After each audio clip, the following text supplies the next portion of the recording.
In all of American history, surely one of the most atrocious acts of gun violence took place on the evening of April 4th, 1968. No less a personage than George Wallace, the avowed segregationist, called the shot that rang out at 6:01 p.m. in Memphis, Tennessee, a senseless, regrettable act. President Lyndon Johnson canceled an important trip to Hawaii. He had been scheduled to meet with his military commanders about strategy in Vietnam upon learning of King's death. Over 100 American cities erupted into rioting on the news of what this single gunshot accomplished. We are speaking, of course, of the bullet that stilled the greatest voice in the American civil rights movement, the Reverend Dr. Martin Luther King, Jr. These facts are well known and not in dispute.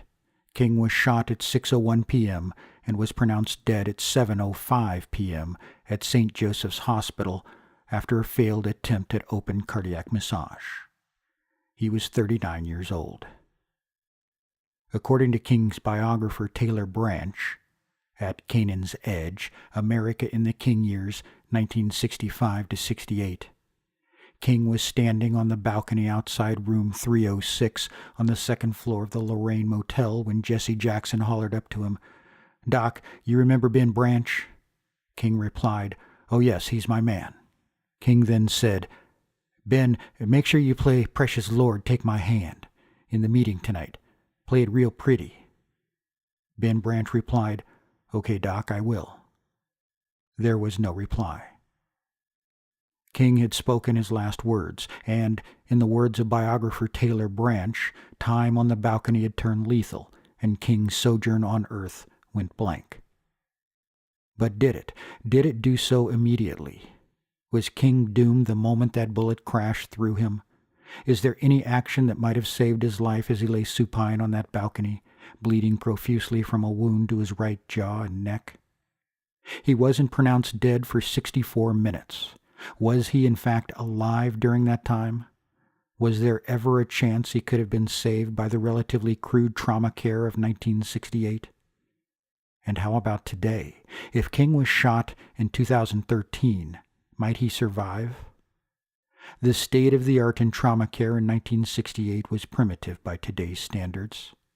There was little or no pre-hospital care, little or no recognition of the importance of the golden hour, no concept of the trauma center or community-wide trauma system, no specialized training in trauma life support, and no surgical subspecialty in traumatology. Today, care of the injured begins at the scene of an accident, with pre-hospital personnel trained in the care of injured patients. These are paramedics and EMT personnel. They are well versed in how to identify and treat the things that kill folks in the first minutes after an accident, whether it be a fall, a motor crash, or a gunshot wound. These things include clearing an obstructed airway of blood, teeth, dirt, vomit, etc. In some cases, this might even mean performing a surgical airway, an emergent trach, incising the front of the neck down to the trachea and inserting a tube. This dramatic move bypasses the mouth, tongue, and throat, as well as anything obstructing those areas, and is often life-saving. First responders, as they are called, know how to control bleeding fast and efficiently. Some years ago, as a medical student, I was involved in the care of a 6-year-old girl who had lacerated an artery in her arm in a car accident. This little girl died of exsanguination. She bled to death for lack of somebody at the scene who knew enough first aid to apply direct pressure to her wound, her only injury.